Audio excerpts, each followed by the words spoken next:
I would like to welcome you to Inside the Haven tonight, and I am Miss Toy. Inside the Haven, where we are mentoring minds and changing lives of the youth of America, where we do live interviews with adults who may be doing something that you, young lady, young man, would like to do yourself, or after you hear from our very guest, you may realize that that's something you might want to do. Tonight we have a very special guest. We have a comedian. But before I introduce our guest to you, I would like to tell you about our website.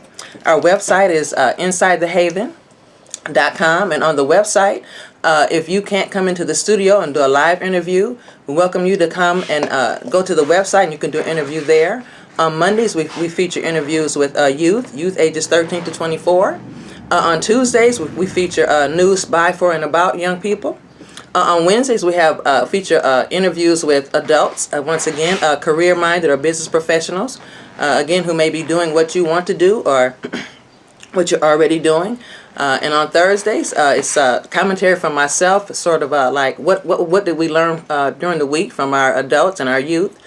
Excuse me. And on Fridays, we feature Fun and Fashion Fridays, where you can post just a picture of yourself and tell us what you like to do to have fun. And again, that's for ages 13 to 24. On Saturdays, you can email us your questions. Maybe you have a question on your heart, on your mind, that you have no one to talk to, but you have this question. You can email it to me, and I will answer it for you. And who knows, someone else out there might have the same question. And on Sundays, well, we just take a break. So once again, you are watching Inside the Haven with Miss Toy, and we will be right back.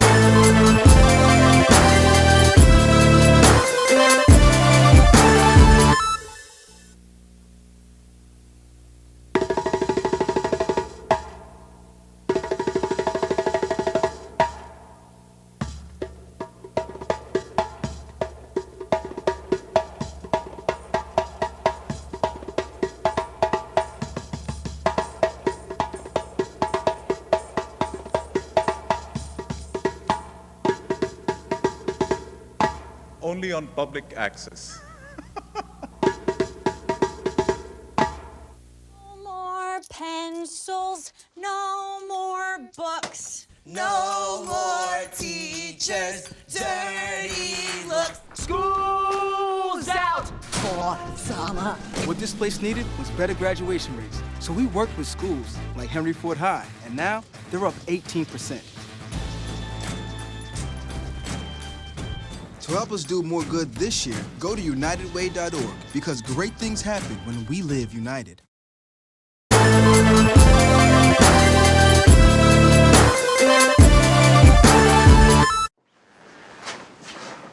Welcome back to Inside the Haven, where we are mentoring minds and changing lives. And as I said, I have a special guest tonight.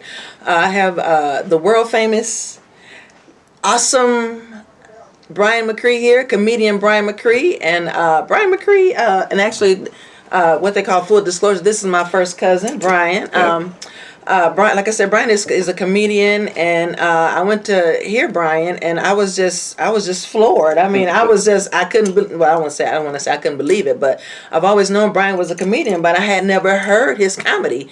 And there's no comic in the world today that has anything on Brian. I'm not saying that because you're my cousin. I'm saying that because I feel like that's the truth. That is so sweet. And like I said, I wish I had a contract to give you, and I called a person I know that's an agent, but they told me, like, we kind of talked about that you have to kind of be there. You do. Yeah. So, yeah. But I'm gonna ask Brian. Okay, tell us exactly what is a comedian. Somebody out there might not really know. Well, a comedian is someone who makes other people laugh. Mm-hmm. I do all kinds of comedy. I do stand-up, which is how I make my living. Okay. Comedians are also in television shows and movies and write funny articles, and I do all of it. You do? Yeah, I do sketches.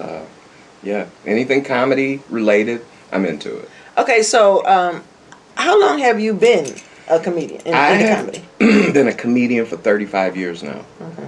And a comedian specifically, just to break it way down, a stand-up comedian performs in bars or lounges or comedy clubs or private parties, and I stand up and tell people jokes. Or wherever they let you in, huh? Wherever they let me in and want to pay me money, that's where I would be making people laugh. Right. Absolutely.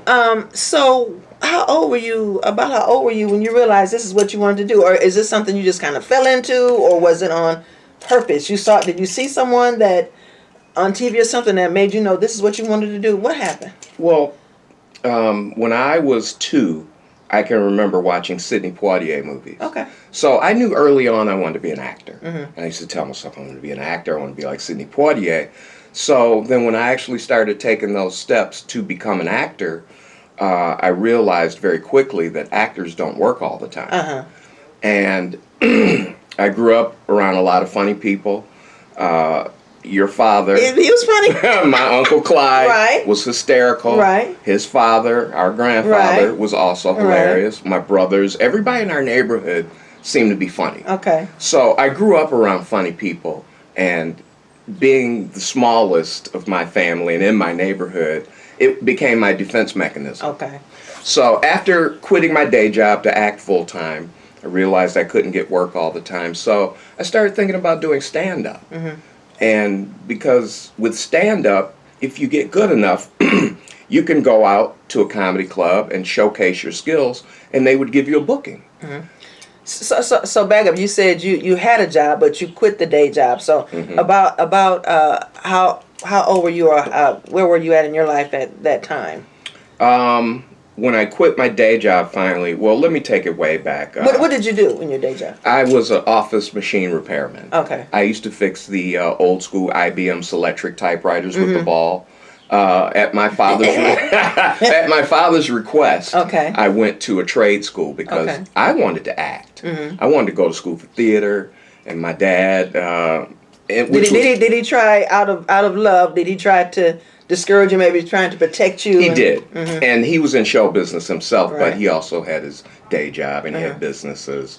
But yeah, he wanted to protect me from show business because he knew what it was. Right. So he discouraged me and thought I should get a trade. So I did, and I used to fix IBM typewriters. But what happened, Toy, was when I graduated in my field, the computer was invented.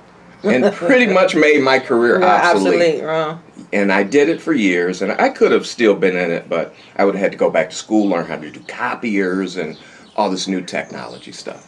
You know, I always say that everything happens for a reason, and whatever your purpose is, you will be drawn toward it. It'll be drawn toward you. So, whereas it looked like, or whereas it was that you graduated and your job became obsolete, that was like a signpost in the road, wasn't it? It really was, and I had been thinking about doing comedy anyway because people like Richard Pryor and Bill Cosby and George Carlin, I always idolized those guys. And, you know, we used to sneak in the basement and listen to our Richard Pryor 8 tracks. Right, yeah. Yeah, and I thought, you know, I'm funny. Maybe that's something I can do. Well, you are funny. Thank you. Very much so. So, would you say that, because I think everybody has to have a mentor, but a mentor is not necessarily somebody. I mean, it's great if your mentor can be somebody that you can be up close and personal with, and you get to know them, they know you, and you spend time together. But that's not always possible because, well, you didn't know Richard Pryor, you didn't know, but they were still mentors, so to speak. Would you say? So to speak, because I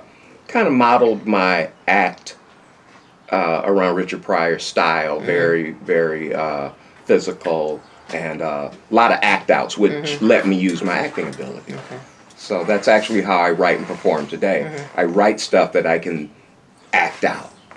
Right. You know, and what I saw, I mean, your act was in routine. It was so polished, so it was just so awesome. And it was like, you know, it's kind of like what you started with. You at the end, you kind of brought it back around to that, just like you see Kevin Hart or any of those guys do that same thing. I mean, it was amazing. Thank you. It was amazing. So, have you? Well, at one time you were in California. So how long were you out there? I was in Los Angeles almost 3 years. I went out there initially to pursue my acting, the acting part of my career. I knew there'd be some stand-up out there also, but mainly I was focused on my acting because, honestly, the comedy scene in Los Angeles is kind of horrible. If you want to really be a stand-up comic, you should go to New York. Okay. LA is more for television and movies, and of course, like I said, there's stand-up there, but in New York, you can get 8 to 10 sets a night Okay. at clubs just by jumping around. In LA, everything's so spread out. There's no way you could do that. So, I guess with this one more question, what life experience did you go to college, or did you do anything beyond, like you said, I know you said you watched those guys on television and listened to their 8 tracks. Right. So was there any other training that you received or sought after to be the comedian that you are today? Absolutely. And this is something I like to express to the kids.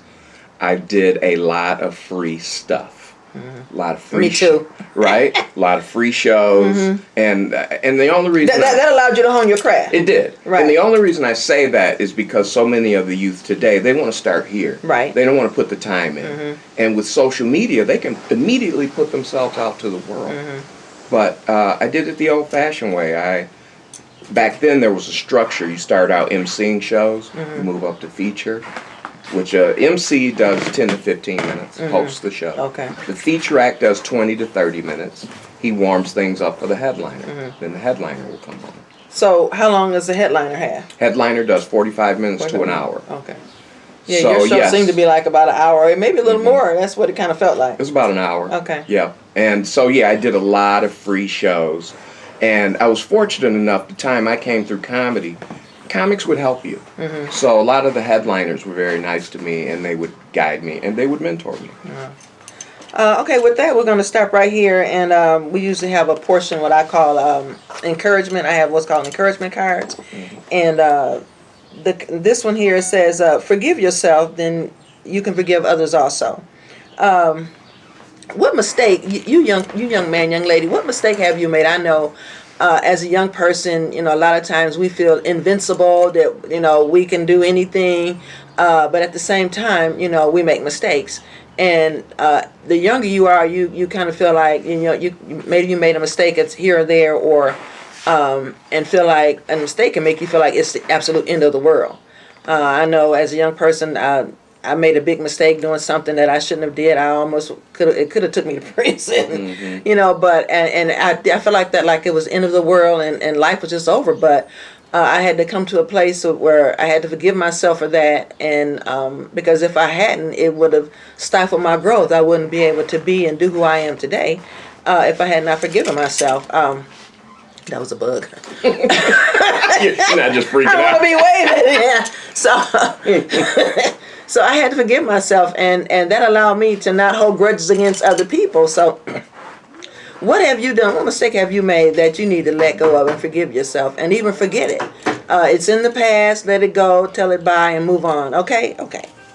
I can piggyback on that real Go quick ahead. if I may.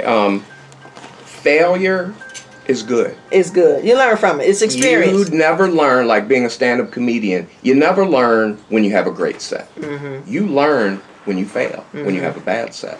So then you have to pick things apart and figure out, where did I go wrong? So failure happens. It's not the end of the world. Not the end of the world. All right, and with that, we're going to take a quick break, and we will be right back. It ain't easy, believe it. One way or another, I know it's for Jesus. He is faithful. Wow, these are really good. You act surprised.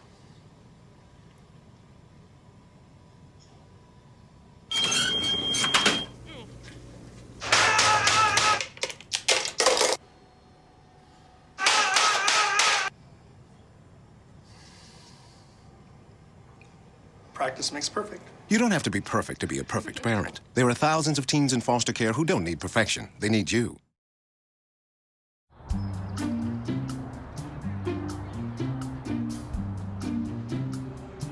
Don't worry, 74 people were picked before me in the NFL draft. To fight childhood obesity, United Way and the NFL are helping kids play at least 60 minutes a day.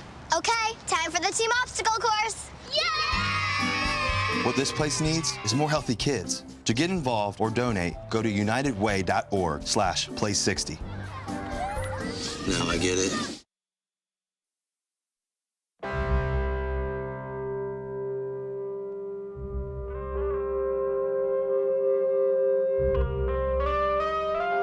$7,000 high school students drop out every school day.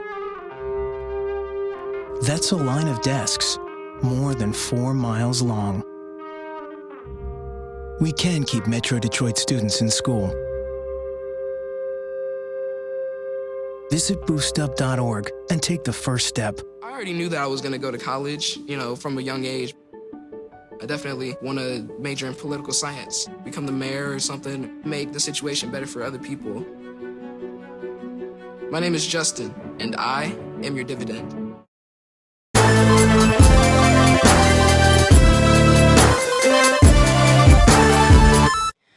Welcome back to Inside the Haven, where we are mentoring minds and changing lives.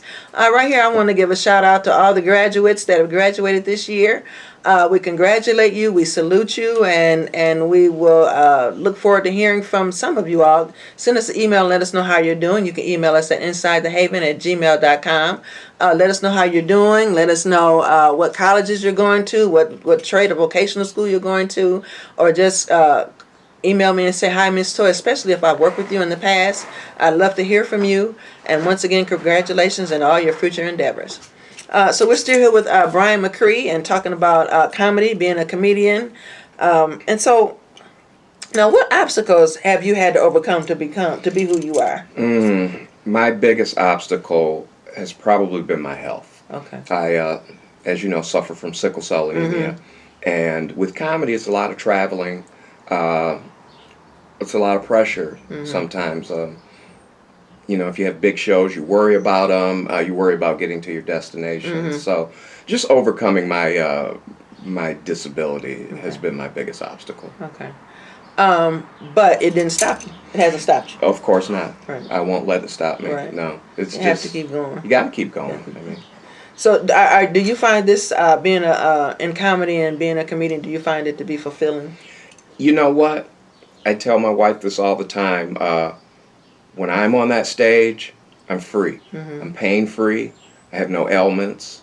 Everything stops when I come on that stage. Right. And I become my spirit self. My Right. physical self is shut down, and I become this other thing. So, yes, it's just my zen. It's where I live. So, one thing this show is about, I feel like my purpose is to connect you, young lady, young man, with your purpose. And so, do you believe that this is your purpose then? Absolutely. Absolutely. Okay. Absolutely. Okay, right. And even to carry that further, I think my purpose is becoming different because I think my purpose has been to bring laughter into people's lives. But the more the sickle cell takes over my life, I'm starting to feel like that I can use this ability that I've nurtured of comedy to help other people with sickle cell. So I'm changing. I'm evolving into something else. Okay. So I'm going to pray with you, not now, but we're going to pray with you and believe, God, that you can be released from that so you can keep going forward and doing what you do. Absolutely. Because I would just, we don't want that voice, that comedic voice, that talent, that gift you have to be stifled in any way. And I want to help bring people to sickle cell because I had a hematologist appointment today, and the woman taking my blood actually said to me, she said, you don't hear anything about sickle cell like you used to. That's true. And it just hit me like a ton of bricks. It does every so often, and I'm like, I need to do something like that, and I'm in a position to do it. Right, you are. So you are. So I know money is good, and how should I say this? Have you made a lot of money? Are you? Well, I guess so, because this is what you do. You don't have an outside job or anything like that. This is it. I have made money doing this. I'm not a millionaire. I'm not rich by any standard, but I make a living. Good. And it ebbs and flows. It's feast or famine. Sometimes I make a lot of money. Sometimes I make a little money. Well, that's any business. Right. Because this is a business. It is, absolutely It's your business. is. It is a business. So what do you like most about what you do? Wow. Or is there more than, what do you like most? Probably the performing and the connecting with the people. I enjoy writing and the things I do at home, but there's nothing like seeing that joy on people's faces. Yeah, like you said, being on stage. And then to have people, sometimes people will come up to me and say, you know what, I had the worst day of my life today, and you made me laugh. You made me forget about it. I'll tell you what, when we were at your show, I laughed till I almost cried, and you know how you laugh so much where your stomach hurt and your jaws are, it was that kind of, it was a workout. I'm like, ooh. I felt like I couldn't laugh no more, but you were still coming with it, so. And that workout, I get it in return. Uh-huh. That laughter, you gave that energy right back to me. Wow. Yeah. Wow. So it comes full circle. So, it's something about being in your purpose and walking towards your destiny that's so fulfilling, and it's not always about the money, because people can seek a college degree or do a job, because of the money, and be just as empty and sad and not know why. It's because you're not doing what God ordained you to do. Well, I would run into my classmates through the years, and many of them made very good money in the corporate world, and they would see me at reunions or whatever, and they'd be like, "We really admire that you did that. You had the guts to go for your dream." Wow, so, that's what it's not about money. It's about calling and right. purpose. That's right. If you have to do something, you have to do it, no matter what it pays. That's why I hear about executives and doctors, and heard about this doctor. He quit being a doctor and became a DJ. That's what he always wanted to do, is be a DJ. We have a lot of lawyers in our business. There's a lot of people from really high corporate jobs. Very successful comic, Bill Burr. I think he was in the financial world. He was very successful before he came into comedy. Wow. So yeah. Got to do what you got to do. You got to do what you got to do. and there are things in life, like I said earlier, that will sometimes it's adversity that will draw you to your purpose. Like of course we know Muhammad Ali just passed, and what got him into boxing was I think a little boy stole his bike when he was 12, and he wanted to beat him up, and so he ran into a cop that said, I teach you how to fight. Come here. And that started his boxing, and look what happened. Yeah. Because of an adversity, a bad experience. Pressure can either bust pipes or make diamonds. Right. Okay, so have you? What was next? Well, do you feel like you reached your ultimate destiny or the pinnacle of your success? No way. Right. Just getting started. Right. Yeah, I've had some great successes. But no way I'm done. Right. No, I don't even feel like I'm near done. Right. I'm just getting started. Right. There's a saying we used to say that your purpose will keep you alive. So so as long as you stay in your purpose, sickle cell anemia, it had to take a back seat. It's always in the back. It had to take a back seat. Yeah, it tries to drive sometime, but it don't get to drive. Have to take a back seat. It does not get to drive. My husband had a heart attack. It's been like 10 years ago now, and he decided to go back to work. After 6 weeks, when they offered him disability, just go sit down, take it easy. He said, "No, I've got to do this. I'm not going to sit. I'm going back to work." And so I believe that facilitated his healing process. I think if he had sat down and said, "Okay, well, I won't do nothing," I think he might have lived too long. If I didn't have my dates to look forward to, my bad weeks might be way worse than they are. But I have my dates to look forward to, and I have to get it together. Right. Yeah. You have to keep your eye. I was thinking about that today. You have to keep your eyes on your purpose, because that's what's going to lead you and direct you and guide you and show you where you need to go and show you what you need to be doing, and you get strength and energy and encouragement from that. Absolutely. And you can keep going. Yeah. You can keep going. Yes, ma'am. So I think I asked you this, but I'll ask it again. What's next for you, or what else do you want to achieve? I know you said you want to give sickle cell anemia a platform, highlight it. I do. I also, I just want to do more comedy. I want to do more funny sketches. I have TV show ideas. There's just so much more creatively that I'd like to do. And I would also like, if there's any kids out there that would like to get into comedy, look me up, brianmccree.com. They can email me. I'm on Facebook.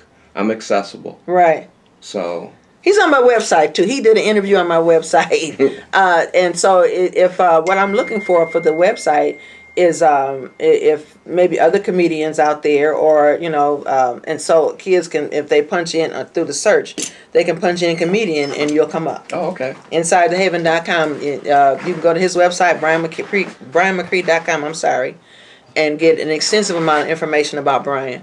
Or you can go to my website and it's just a brief interview there, InsideTheHaven.com, and hear from Brian. And one last question. Can you share this offer? Are you just a brief word of encouragement? Live your dream. There's going to be bumps in the road. Do not let it deter you. Do not let your failure deter you. Failure makes you better. You learn from failure. Great. Oh, well, with that, once again, thank you for joining us tonight at Inside the Haven. Send me an email at insidethehaven@gmail.com and let me know you want to just say, I want to be on your show, and I will get you scheduled. Or if you want to do you're shy, you don't want to be on TV, or if you live too far away to come, go to insidethehaven.com and you can post your interview there. If you're 13 to 24, you can post your interview on Role Model Mondays. If you're on 25 and up, post your interview at Workday Wednesdays. And also, you can, from our website, if you're having anything for youth in our area or across the country or whatever, we'll post that on our website as well. Thank you for letting us come into your home, and we'll see you next time.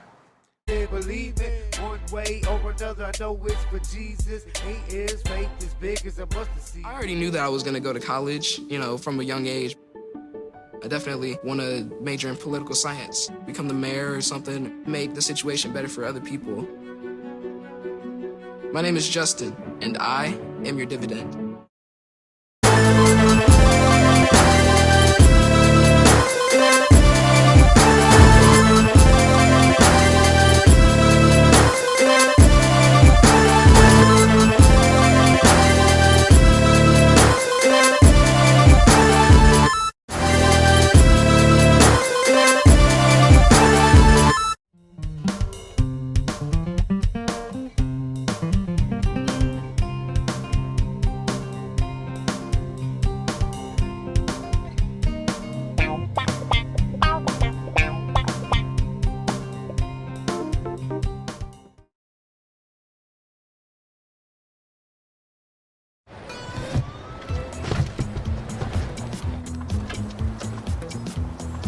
It's a short ride from your neighborhood to your naturehood. To find a neighborhood park or green space near you, visit discovertheforest.org. This is the moment I knew his future had no boundaries. There are some moments only the forest can inspire. Find yours at discovertheforest.org.